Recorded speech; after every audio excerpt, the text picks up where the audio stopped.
Okay, so a lot of you know that my favorite animated Disney film is Fantasia, of course. But if I had to choose one that told a coherent story from beginning to end, cashing in on the Disney fairy tale aspect, then that would definitely have to be Beauty and the Beast.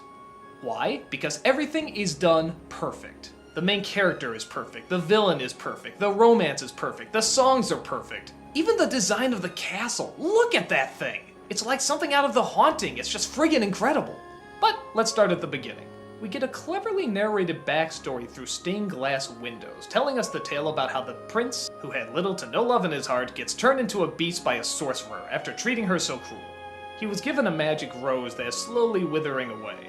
If he can learn how to fall in love and be loved in return, he'll go back to human. Thus we enter Belle. She's the oddball of the neighborhood because she's hot as hell, but she doesn't flaunt it. She doesn't hang out with other women fawning over men. She just reads her books and doesn't bother anybody, which of course confuses a very gossipy town.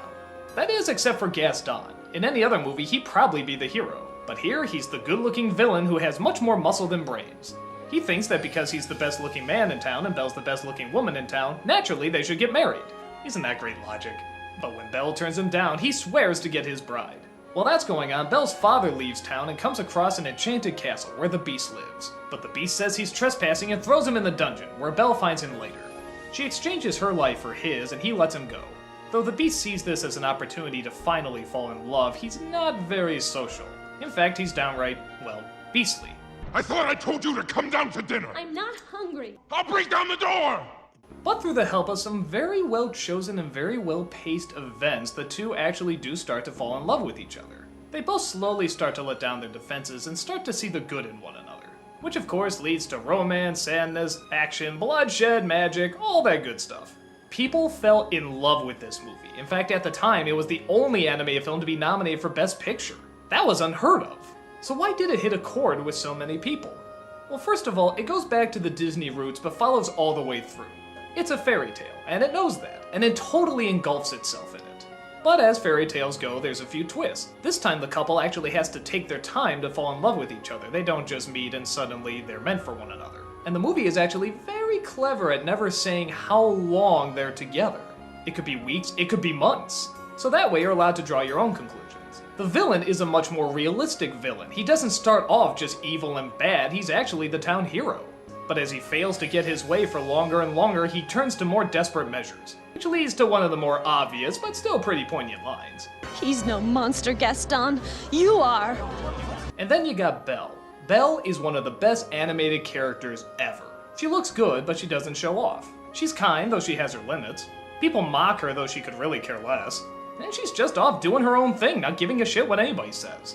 On top of that, she's looking for something a little more specific than most Disney female leads. And that's something greater than herself. Something grand, something spectacular, something that she can barely comprehend. That's actually pretty deep for a kid's film. It's much better than saying I want a prince or feet or whatever. And it also works out because it turns out what she's searching for is in the very last place she would ever look. Now there is an argument that maybe Belle is too perfect. That she's not really that complex because she doesn't have many problems or flaws. And I'd be lying if I said I didn't see that. She's much more of a role model, the kind of person we want to be as opposed to the kind of people we encounter. But I don't know. If it's still a good role model and the character still seems existable, I don't see much of a problem. I don't really see the downside in liking her. It's that belief in the best of humanity.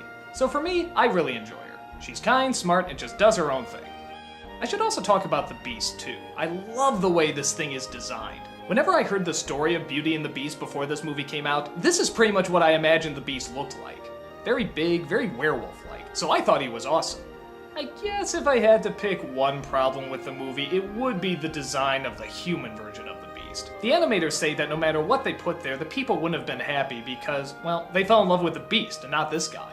I think that's kinda true, but I don't know. If you put in Eric or Aladdin or something, I don't think anyone would complain. And plus, people fell in love with the Beast because you called him Beast. What's his real name? Did she just keep calling him Beast after he transformed? No, well, it's a nitpick. Do I really have to explain what else is good about this movie? You all know the songs, you all know how great the animation is, you all remember these characters. It's just a flawless film. As I get older and older, it only gets better and better.